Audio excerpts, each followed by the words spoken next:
Jadi apa yang dilakukan oleh para pelatih? Bahkan jika kalian ada yang mau marah, itu faktanya. Walaupun tentu saya pantau terus, bahkan saya dapat laporan. Berita utama sepak bola hari ini. John Hartman targetkan kalahkan Jepang dan bawa timnas Indonesia ke Piala Dunia. Kabar buruk hampiri oleh Romani, isyaratkan gabung Liga 1 Indonesia. Eropa sebut timnas Indonesia terlalu ambisius. Duit miliaran rupiah raib, Federasi Sepak Bola Tunisia batal tunjuk Patrick Kluivert. Simak sampai habis agar tidak ketinggalan berita penting seputar timnas dan berita olahraga menarik lainnya.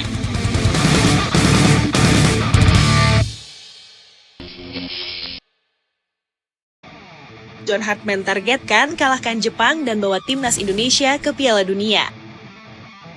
Pelatih timnas Indonesia John Hartman menegaskan ambisi besarnya untuk mengalahkan timnas Jepang dan membawa timnas Indonesia lolos ke Piala Dunia. Ambisi tersebut menjadi target utama Hartman sejak resmi ditunjuk sebagai pelatih baru timnas Indonesia pada 3 Januari lalu menggantikan Patrick Kluivert. Dalam perannya tersebut, Hartman dipercaya menangani timnas Indonesia level senior dan kelompok usia di bawah 23 tahun dengan kontrak berdurasi 2 tahun serta opsi perpanjangan 2 tahun berikutnya.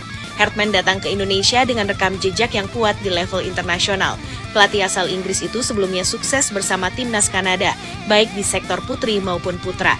Saat menukangi timnas putri Kanada, Hartman mampu membawa timnya meraih medali perunggu Olimpiade secara beruntun pada Olimpiade 2012 dan 2016. Tidak hanya itu, ia juga berhasil mengantarkan timnas putri Kanada melaju hingga babak perempat final Piala Dunia Putri 2015. Setelah mencatat kesuksesan bersama timnas putri, Hartman mengambil langkah besar dengan menangani timnas putra Kanada. Di fase ini, mentalitas perintis menjadi landasan utama dalam perjalanan kariernya. Hartman dikenal sebagai pelatih yang menanamkan pola pikir untuk menjadi yang pertama dalam berbagai pencapaian besar. Prinsip tersebut kemudian ia tularkan kepada para pemain dan staf kepelatihan yang bekerja bersamanya, dengan keyakinan bahwa setiap individu memiliki peluang yang sama untuk mencetak sejarah baru. Pola pikir perintis tersebut terbukti efektif. Bersama timnas Kanada, Hartman berhasil membawa negaranya lolos ke Piala Dunia untuk pertama kalinya dalam kurun waktu 36 tahun pada ajang Piala Dunia 2022. Prestasi tersebut membuat Hartman tercatat sebagai satu-satunya pelatih yang mampu membawa timnas putri dan putra dari satu negara lolos ke Piala Dunia. Setelah melalui perjalanan sukses di Selandia Baru dan Kanada, Hartman kini ingin membawa mentalitas serupa ke timnas Indonesia. Ia menilai Indonesia memiliki potensi besar untuk menciptakan sejarah baru, termasuk menaklukkan timnas Jepang yang saat ini dianggap sebagai salah satu tim terbaik di Asia. Ambisi tersebut bukan tanpa dasar, mengingat Hartman sebelumnya sudah pernah membawa Kanada mengalahkan Jepang dalam laga persahabatan internasional. Pertandingan tersebut berlangsung di Stadion Al Maktoum, Uni Emirat Arab, sebagai laga uji coba terakhir Kanada sebelum tampil di Piala Dunia 2022 di Qatar. Dalam laga itu, Kanada meraih kemenangan dramatis dengan skor 2 gol berbanding 1 atas tim Samurai Biru. Kanada sempat tertinggal lebih dulu melalui gol Yuki Soma pada menit ke-9, sebelum bangkit dan mencetak 2 gol balasan melalui Steven Vittoria pada menit ke-21 serta Lucas Cavallini di penghujung pertandingan. Pengalaman mengalahkan Jepang dan membawa Kanada tampil di Piala Dunia menjadi modal besar bagi Hartman dalam menatap tantangan barunya bersama timnas Indonesia. Ia menargetkan untuk menciptakan sejarah serupa, yakni menjadi pelatih pertama yang membawa Indonesia mengalahkan Jepang, menaklukkan tim-tim Eropa, serta mengantarkan Garuda tampil di panggung Piala Dunia. Mentalitas perintis yang selama ini membentuk karier Hartman diyakini akan menjadi fondasi utama dalam upayanya membuka jalan baru bagi sepak bola Indonesia di level dunia.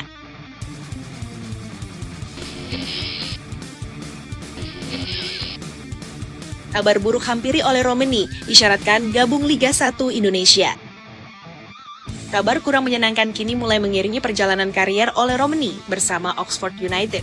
Situasi terbaru di klub kasta kedua Liga Inggris tersebut memberikan sinyal kuat bahwa penyerang tim nasional Indonesia itu berpotensi tersisih dari rencana jangka pendek maupun jangka menengah tim. Pernyataan terbaru dari pelatih Oxford United, Matt Bloomfield, menjadi indikasi jelas bahwa perubahan besar tengah dipersiapkan di dalam skuad, termasuk kemungkinan eksodus pemain menuju kompetisi lain, salah satunya Liga Indonesia. All Romani saat ini berada dalam kondisi masa depan yang tidak pasti seiring pergantian pelatih di Oxford United. Pemain berusia 25 tahun tersebut kini menghadapi pelatih keduanya sejak bergabung dengan klub yang dimiliki Erick Thohir itu. Paul Romani direkrut pada era kepelatihan Gary Rowett, di mana ia masih mendapatkan kesempatan tampil meskipun lebih sering berperan sebagai pemain pengganti. Namun situasi berubah drastis sejak Matt Bloomfield ditunjuk sebagai pelatih baru Oxford United pada bulan Januari. Pergantian nakoda tim membawa dampak signifikan terhadap posisi Paul Romani di dalam skuad. Pada masa Gary Rowett, Romani masih dianggap sebagai bagian dari rotasi lini depan, baik sebagai penyerang maupun gelandang serang. Ia tercatat tampil dalam 8 dari 12 pertandingan Oxford United sebelum kedatangan Bloomfield, sebuah catatan yang menunjukkan bahwa dirinya masih dipercaya untuk mengisi peran tertentu dalam tim. Namun kepercayaan tersebut perlahan memudar setelah Bloomfield mulai menerapkan visi dan pendekatan baru. Matt Bloomfield telah memimpin Oxford United dalam 2 pertandingan awalnya, masing-masing menghadapi Bristol City dan Queen's Park Rangers. Kedua laga tersebut berakhir tanpa gol, sebuah hasil yang menegaskan tumpulnya lini serang Dius. Meski tim membutuhkan tambahan daya dobrak, Paul Romani justru hanya menjadi penghangat bangku cadangan dan tidak diberikan kesempatan tampil sama sekali. Keputusan tersebut semakin menguatkan dugaan bahwa Romani bukan lagi bagian utama dari rencana permainan pelatih baru. Situasi ini menjadi ironi tersendiri mengingat kebutuhan Oxford United akan gol dalam 2 pertandingan tersebut sangat jelas. Ketika lini depan gagal mencetak gol dan tim kesulitan menciptakan peluang, absennya Paul Romani dari lapangan menimbulkan tanda tanya besar mengenai arah kebijakan Bloomfield. Keputusan tersebut dinilai sebagai sinyal awal bahwa Romani berpotensi masuk dalam daftar pemain yang tidak lagi diandalkan. Dalam pernyataan terbarunya kepada media lokal, Matt Bloomfield menjelaskan bahwa ukuran skuad Oxford United saat ini dianggap terlalu besar untuk kebutuhan tim ke depan. Ia menyebut bahwa pada akhir periode transfer mendatang, klub berencana merampingkan komposisi pemain agar lebih efisien dan kondusif secara internal. Dalam konteks tersebut, pemain yang merasa tidak mendapatkan menit bermain cukup akan diberikan ruang untuk mencari peluang di tempat lain. Bloomfield menegaskan bahwa ia tidak menginginkan adanya pemain yang merasa tidak bahagia atau terpinggirkan di dalam skuad. Oleh karena itu, pihak klub membuka peluang dialog dengan pemain yang menilai karirnya akan lebih berkembang jika pindah ke klub lain. Pernyataan ini secara tidak langsung membuka pintu keluar bagi sejumlah pemain, termasuk Paul Romani, yang posisinya semakin terdesak sejak pergantian pelatih. Kondisi ini menjadi semakin menarik jika dikaitkan dengan tren kembalinya sejumlah pemain naturalisasi tim nasional Indonesia ke kompetisi domestik. Dalam beberapa waktu terakhir, Liga Indonesia mulai menjadi tujuan bagi pemain-pemain diaspora yang sebelumnya berkiprah di luar negeri. Shane Patinama misalnya baru saja bergabung dengan Persija Jakarta setelah menjalani masa singkat di Buriram United. Ia mengikuti jejak sejumlah nama lain seperti Tom Haye, Eliano Regenders, Jordi Amat, Jens Raven, hingga Rafael Struijk yang lebih dahulu merumput di kompetisi tanah air. Fenomena ini memunculkan spekulasi bahwa Paul Romani bisa menjadi nama berikutnya yang memilih kembali ke Indonesia. Dengan statusnya yang semakin tidak pasti di Oxford United dan peluang bermain yang kian menipis, Liga Indonesia berpotensi menjadi alternatif realistis bagi Romani untuk mendapatkan menit bermain reguler sekaligus menjaga performanya bersama tim nasional Indonesia. Bermain di lingkungan yang lebih familiar juga dinilai dapat memberikan kenyamanan psikologis sekaligus stabilitas karier. Namun keputusan untuk meninggalkan Liga Inggris tentu bukan pilihan mudah bagi Paul Romani. Kompetisi sepak bola Inggris masih dianggap sebagai panggung bergengsi dengan standar permainan tinggi. Meski demikian, minimnya kesempatan bermain justru bisa menghambat perkembangan karier dan performa jangka panjangnya.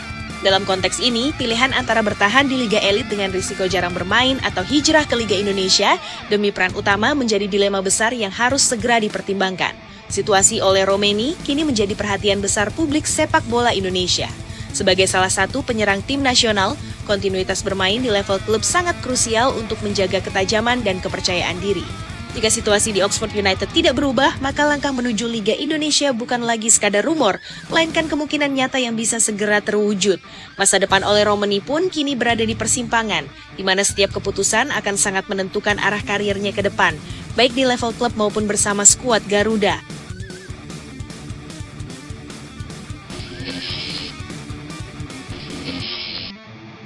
Eropa sebut timnas Indonesia terlalu ambisius.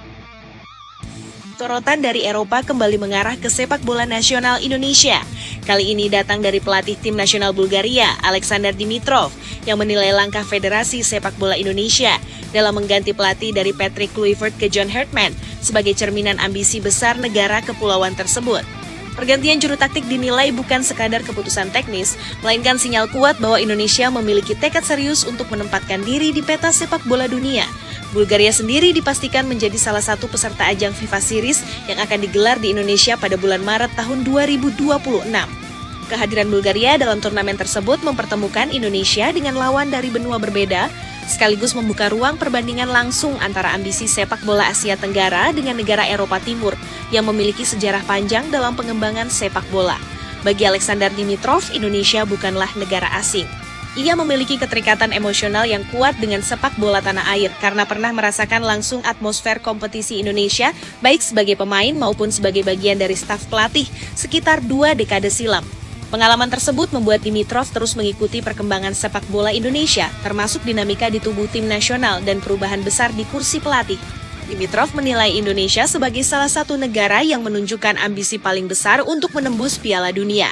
Ambisi tersebut terlihat jelas dari langkah-langkah strategis yang diambil federasi, mulai dari merekrut pelatih berprofil internasional hingga membangun proyek jangka panjang yang berorientasi pada kompetisi tertinggi dunia.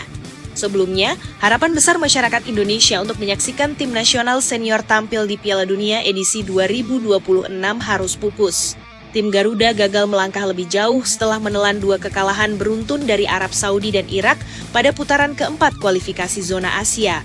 Kegagalan tersebut menjadi pukulan besar tidak hanya bagi tim nasional, tetapi juga bagi federasi dan publik sepak bola nasional yang telah menaruh ekspektasi tinggi. Setelah hasil tersebut, Federasi Sepak Bola Indonesia mengambil keputusan tegas dengan mengakhiri kerja sama bersama Patrick Kluivert. Langkah ini dipandang sebagai bagian dari evaluasi menyeluruh sekaligus upaya menjaga momentum pembangunan sepak bola nasional. Alih-alih mundur dari ambisi besar, Federasi justru kembali menegaskan target jangka panjang untuk menembus Piala Dunia edisi 2030 di bawah kepemimpinan pelatih baru John Herdman. Alexander Dimitrov menilai bahwa Indonesia memiliki modal kuat untuk mengejar target tersebut. Ia menyoroti ketersediaan sumber daya, terutama dari sisi finansial, yang memungkinkan Indonesia terus berinvestasi dalam sepak bola. Menurut pandangannya, investasi besar ini bukan hanya untuk mengejar prestasi sesaat, tetapi juga untuk menutup kekecewaan publik akibat kegagalan sebelumnya. Penunjukan Patrick Kluivert pada periode sebelumnya dinilai Dimitrov sebagai bukti keseriusan Indonesia dalam membangun sepak bola modern. Kehadiran staf pelatih dengan latar belakang Belanda, termasuk asisten dan kepala pengembangan taktik, menunjukkan bahwa Indonesia berani mengadopsi pendekatan Eropa demi meningkatkan kualitas permainan dan manajemen tim nasional. Dengan belum pernah tampil di Piala Dunia sepanjang sejarahnya, Indonesia dinilai berada dalam fase ambisius untuk mengejar ketertinggalan. Di bawah kepemimpinan John Herdman, target jangka panjang telah diarahkan secara jelas menuju edisi 2030. Ambisi tersebut tidak berhenti di situ, karena Indonesia juga disebut memiliki keinginan besar untuk menjadi tuan rumah Piala Dunia pada edisi 2034 atau 2038. Dimitrov memandang Indonesia sebagai negara yang menempatkan sepak bola bukan sekadar olahraga, melainkan bagian dari identitas nasional. Perkembangan sepak bola Indonesia disebut berlangsung sangat cepat, didukung oleh sumber daya keuangan yang besar dan perhatian publik yang luar biasa. Kombinasi ini menjadikan Indonesia sebagai kekuatan potensial yang terus tumbuh di kawasan Asia. Ajang FIFA Series yang digelar di Indonesia juga dinilai memberi manfaat besar bagi Bulgaria. Turnamen tersebut membuka peluang bagi Bulgaria untuk menghadapi tim-tim dari benua lain dengan karakter dan mentalitas permainan yang berbeda. Dari sudut pandang Dimitrov, pertemuan lintas budaya sepak bola ini penting untuk membangun komunikasi, memperluas jaringan, serta meningkatkan pemahaman terhadap berbagai gaya permainan global.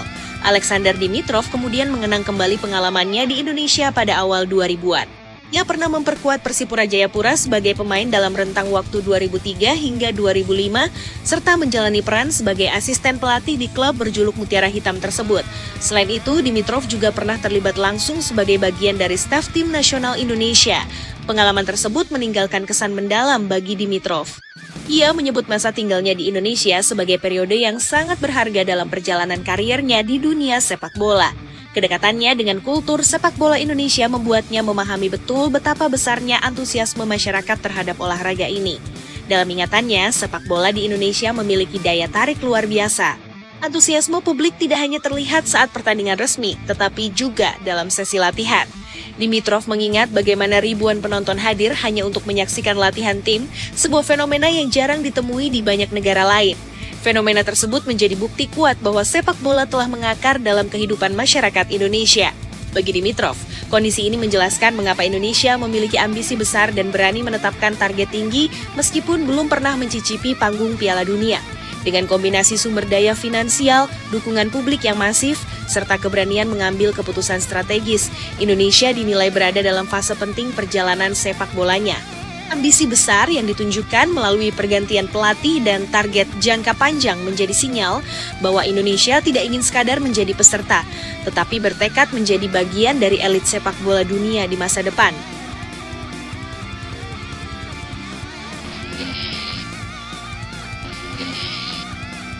Duit miliaran rupiah raib, Federasi Sepak Bola Tunisia batal tunjuk Patrick Kluivert. Isu besar mengguncang sepak bola Afrika Utara setelah Federasi Sepak Bola Tunisia dikabarkan kehilangan dana dalam jumlah fantastis. Situasi tersebut berdampak langsung pada rencana penunjukan pelatih baru tim nasional Tunisia, termasuk batalnya wacana merekrut mantan pelatih tim nasional Indonesia, Patrick Kluivert. Dana bernilai miliaran rupiah yang raib dari anggaran federasi membuat stabilitas organisasi terguncang dan memaksa seluruh agenda strategis ditinjau ulang. Patrick Kluivert sebelumnya masuk dalam pusaran rumor kuat sebagai kandidat pelatih anyar Tunisia. Namanya mencuat untuk menggantikan Sami Trabelsi yang baru saja dicopot dari jabatan pelatih kepala tim nasional Tunisia menyusul kegagalan di ajang Piala Afrika tahun 2025. Trabelsi harus angkat kaki setelah Tunisia tersingkir secara mengejutkan, hasil yang jauh dari target federasi maupun ekspektasi publik sepak bola Tunisia. Namun rencana besar untuk menghadirkan sosok pelatih berkelas dunia seperti Patrick Kluivert kini berada di ujung tanduk. Federasi Sepak Bola Tunisia tengah menghadapi persoalan serius yang jauh lebih mendesak dibanding urusan teknis di lapangan. Berdasarkan laporan media lokal Tunisia, Babnet.net, federasi kehilangan dana dalam jumlah sangat besar dari anggaran resminya. Temuan ini langsung menyita perhatian publik dan memunculkan tanda tanya besar terkait tata kelola keuangan federasi. Informasi mengejutkan tersebut pertama kali diungkap oleh Walid Al-Hichri, mantan pemain internasional Tunisia yang kini berperan sebagai analis teknis sepak bola. Al-Hichri menyampaikan temuannya dalam sebuah program olahraga nasional bertajuk Al-Ahad Ar-Riyadi yang disiarkan pada Minggu malam, bulan Januari tahun 2026. Dalam pemaparannya, ia mengungkap adanya dana federasi dalam jumlah sangat besar yang hingga kini tidak diketahui kejelasan aliran maupun penggunaannya. Al-Hichri menjelaskan bahwa sekitar 20 miliar dana federasi dinyatakan hilang tanpa laporan resmi yang transparan. Kondisi ini menimbulkan kekhawatiran serius mengenai pengelolaan keuangan federasi dan berpotensi menyeret sejumlah pihak ke dalam pusaran masalah hukum. Hingga saat ini, publik Tunisia belum menerima penjelasan detail terkait bagaimana dana tersebut bisa raib dan siapa pihak yang bertanggung jawab. Menurut Al-Hichri, isu sensitif ini sebenarnya telah dibahas dalam rapat evaluasi terakhir yang dipimpin langsung oleh Menteri Pemuda dan Olahraga Tunisia. Rapat tersebut dihadiri jajaran pengurus Federasi Sepak Bola Tunisia, analis sepak bola nasional, serta sejumlah mantan pemain tim nasional. Namun demikian, hasil rapat tersebut belum menghasilkan langkah konkret berupa penyelidikan terbuka yang dapat menjawab rasa penasaran publik. Al-Hichri menilai Federasi Sepak Bola Tunisia belum menunjukkan sikap transparan dalam menangani persoalan ini. Ia menegaskan bahwa dugaan kehilangan dana dalam jumlah besar seharusnya menjadi prioritas utama sebelum federasi melangkah lebih jauh dalam proyek teknis seperti penunjukan pelatih baru. Integritas dan kredibilitas pengelolaan sepak bola nasional Tunisia dinilai berada dalam ancaman serius jika kasus ini tidak segera dituntaskan secara terbuka.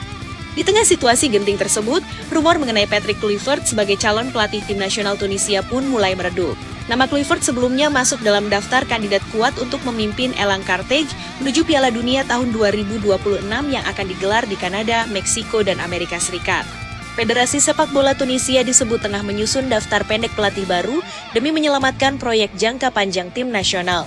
Sami Trabelsi kehilangan jabatannya setelah Tunisia gagal total di Piala Afrika. Kekalahan dari Mali yang saat itu bermain dengan 10 pemain menjadi pukulan telak dan mempercepat keputusan federasi untuk melakukan pergantian pelatih. Kekalahan tersebut dianggap mencerminkan stagnasi permainan dan kegagalan strategi yang tidak bisa lagi ditoleransi. Dalam kondisi normal, Federasi Tunisia disebut telah melakukan pendekatan awal kepada pihak Patrick Kluivert. Sumber di sekitar mantan penyerang Ajax, AC Milan, Barcelona, dan tim nasional Belanda itu mengonfirmasi adanya komunikasi awal terkait kemungkinan kerjasama. Namun hingga kini, baik Kluivert maupun agennya, Sufyan Asafiati memilih bersikap tertutup dan tidak memberikan pernyataan resmi kepada publik.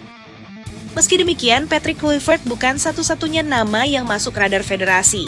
Media Tunisia melaporkan bahwa federasi membuka opsi merekrut pelatih asing dengan pengalaman internasional untuk memulihkan kepercayaan publik. Di sisi lain, Kementerian Olahraga Tunisia justru mendorong penggunaan pelatih lokal sebagai solusi jangka pendek yang dinilai lebih realistis di tengah krisis keuangan. Selain Patrick Kluivert, dua nama besar lain turut mencuat sebagai kandidat potensial. Laurent Blanc dan Patrick Vieira disebut memiliki reputasi dan pengalaman yang mumpuni untuk menangani tim nasional di level tertinggi. Kedua sosok tersebut dinilai memiliki kredibilitas internasional dan pemahaman mendalam tentang sepak bola modern. Namun lagi-lagi, semua opsi tersebut bergantung pada kondisi finansial federasi yang kini tengah goyah.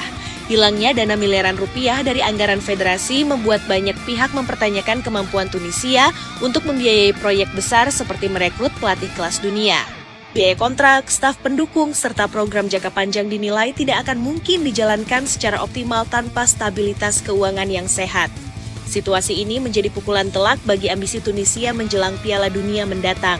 Di satu sisi, tim nasional membutuhkan figur kuat di kursi pelatih untuk memulihkan performa dan mental pemain. Di sisi lain, federasi harus berhadapan dengan krisis internal yang mengancam fondasi organisasi. Bagi Patrick Kluivert, kondisi ini membuat peluang melatih Tunisia semakin mengecil. Setelah sebelumnya berpisah dengan tim nasional Indonesia, masa depan kepelatihannya kembali diliputi ketidakpastian. Nama besar dan pengalaman internasional yang dimilikinya belum cukup untuk menembus situasi rumit yang sedang melanda Federasi Sepak Bola Tunisia. Kasus ini sekaligus menjadi cerminan betapa krusialnya tata kelola yang transparan dalam sepak bola modern. Ambisi besar tanpa manajemen yang sehat justru berpotensi menjerumuskan federasi ke dalam krisis berkepanjangan. Hingga persoalan keuangan tersebut diselesaikan secara terbuka, rencana besar Tunisia, termasuk penunjukan Patrick Kluivert, dipastikan akan terus tertunda dan berada dalam tanda tanya besar.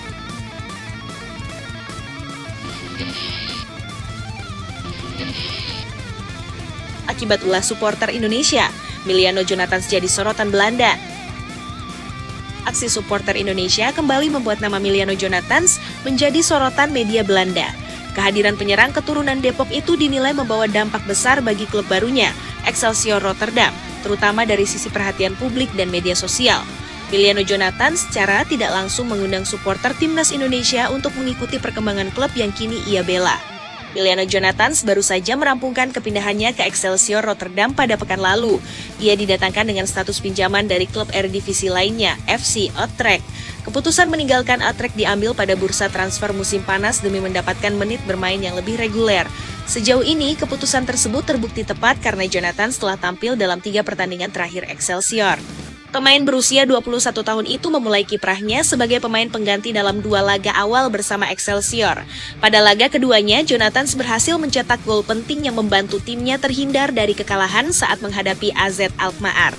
Pertandingan tersebut berakhir imbang satu sama lain dalam lanjutan kompetisi kasta tertinggi Liga Belanda Eredivisie pada pertengahan pekan. Pada pertandingan terbaru, Jonathans mulai mendapat kepercayaan sebagai pemain inti. Excelsior bertandang ke markas FC Twente dan sang penyerang tampil selama 65 menit sebelum digantikan Derencili Sanchez Fernandes. Penampilannya dinilai cukup solid dan mendapat rating 7,0 dari penyedia statistik SofaScore. Jonathans aktif dalam membangun serangan dengan mencatatkan 1 umpan kunci serta 2 umpan matang yang seluruhnya akurat. Meski demikian, laga tersebut berakhir dengan skor imbang tanpa gol. Keberadaan Jonathans dalam susunan pemain utama Excelsior memicu peningkatan perhatian dari supporter timnas Indonesia. Media Belanda BN De Stem menyoroti dampak signifikan yang ditimbulkan sejak kedatangannya. Media tersebut melaporkan bahwa media sosial Excelsior mengalami lonjakan pengikut, khususnya di platform Instagram, dengan penambahan sekitar 10.000 pengikut. Fenomena tersebut dinilai sebagai efek langsung dari popularitas Jonathans sebagai pemain timnas Indonesia. Berdasarkan pemantauan pada Minggu pagi waktu Indonesia Barat, jumlah pengikut akun Instagram Excelsior tercatat mencapai 59,3 ribu. Angka tersebut diprediksi masih berpotensi terus bertambah apabila Jonathans mampu tampil konsisten dan semakin sering dimainkan secara reguler. Sejak kedatangan Miliano Jonathans, Excelsior tercatat belum pernah menelan kekalahan dalam 3 pertandingan terakhir Eredivisie. Namun seluruh laga tersebut juga belum menghasilkan kemenangan karena semuanya berakhir imbang. Meski demikian, tren positif tanpa kekalahan tetap menjadi catatan tersendiri bagi klub. Excelsior kini bersiap menghadapi laga berikutnya di Eredivisie dengan menjamu raksasa Belanda Ajax Amsterdam. Klub yang pernah diperkuat Nathan Joe On tersebut saat ini berada di peringkat ke-13 klasemen sementara. Excelsior mengoleksi 22 poin dari 20 pertandingan dan unggul 7 poin dari zona degradasi, sebuah posisi yang memberi sedikit ruang aman menjelang fase krusial kompetisi.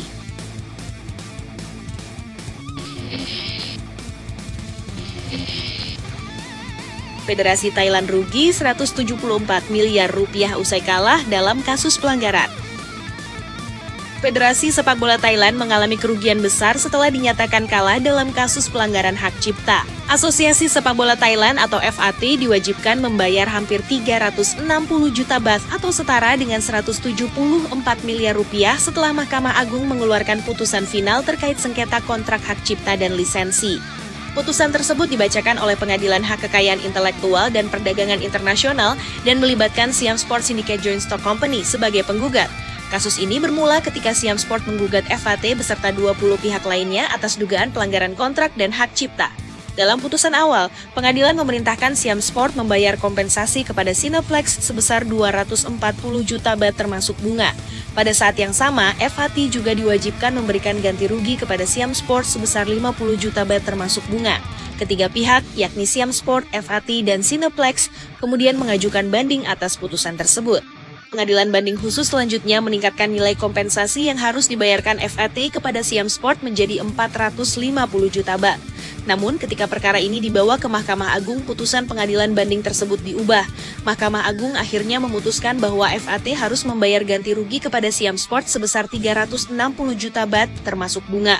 Gugatan hukum ini berlangsung sejak Somyot Phumpanmone masih menjabat sebagai Presiden FAT. Akar permasalahan terletak pada konflik kontrak eksploitasi hak cipta siaran televisi Liga Thailand. Pada tahun 2001, Siam Sport memiliki perjanjian dengan FAT untuk menerima 95% dari keuntungan siaran. Seiring waktu, FAT menilai pembagian keuntungan tersebut tidak adil karena hanya memperoleh 5%, sehingga secara sepihak membatalkan kontrak. Siam Sport menilai tindakan tersebut sebagai pelanggaran perjanjian dan mengajukan gugatan hukum. Setelah 8 tahun proses hukum berjalan, perkara ini berakhir dengan kewajiban FAT membayar kompensasi sebesar 360 juta baht. Kasus ini juga menyeret Cineplex, anak perusahaan True Visions yang sebelumnya menandatangani kontrak untuk menyiarkan Liga Thailand. Cineplex telah membayar uang muka sebesar 240 juta baht kepada Siam Sport untuk hak siar musim 2016, namun tidak dapat menyiarkan pertandingan karena hak siar Siam Sport dicabut setelah kontrak dibatalkan oleh FAT. Pengadilan kemudian memutuskan bahwa Siam Sport wajib mengembalikan dana tersebut kepada Cineplex. Dengan keputusan tersebut, Siam Sport pada akhirnya hanya menerima 120 juta baht dari total kompensasi yang dibayarkan FAT. Menyusul putusan terbaru Presiden FAT saat ini, Madam Pang menyampaikan pandangannya melalui media sosial dengan menegaskan bahwa persoalan ini bukan akhir dari segalanya dan masih dapat diselesaikan secara baik. Madam Pang yang baru menjabat selama 1 tahun kini menghadapi tanggung jawab besar untuk mencari solusi pembayaran kompensasi sebesar 360 juta baht kepada Siam Sport dalam waktu dekat.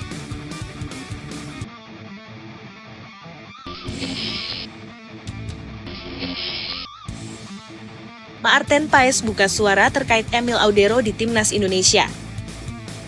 Kiper Tim Nasional Indonesia, Maarten Paes akhirnya membuka suara terkait kehadiran Emil Audero di skuad Garuda. Kehadiran Emil Audero dinilai semakin memperkuat komposisi Tim Nasional Indonesia. Masuknya sejumlah nama baru membuat persaingan di hampir seluruh lini Tim Nasional Indonesia menjadi semakin ketat dan kompetitif, terutama di posisi penjaga gawang yang kini menjadi sorotan publik. Tim Nasional Indonesia kini diperkuat oleh 4 wajah baru yang dinilai memiliki kualitas internasional, yakni Emil Audero, Dean James, Joey Pelupessy, dan Ol Romeni.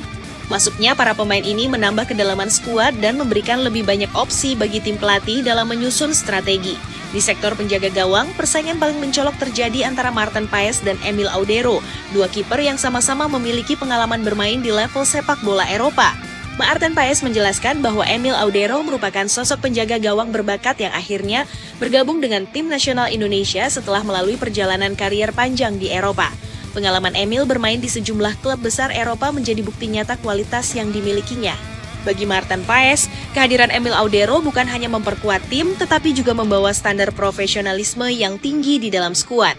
Maarten Paes mengungkapkan rasa bangganya karena kini tim nasional Indonesia memiliki penjaga gawang dengan rekam jejak kuat di kompetisi elit Eropa. Emil Audero dikenal pernah memperkuat klub-klub besar seperti Inter Milan, Juventus, dan Sampdoria sebelum akhirnya melanjutkan kariernya bersama Palermo dengan status pinjaman dari Como. Pengalaman panjang Emil di Serie A Italia dianggap sebagai nilai tambah yang sangat besar bagi tim nasional Indonesia. Maarten Paes juga menilai bahwa kesempatan berlatih dan berada dalam satu tim dengan Emil Audero merupakan pengalaman yang menyenangkan sekaligus menantang. Ia menyebut bahwa latihan bersama kiper dengan latar belakang kompetisi tinggi justru memberikan banyak pembelajaran dan memperkaya atmosfer persaingan sehat di dalam tim.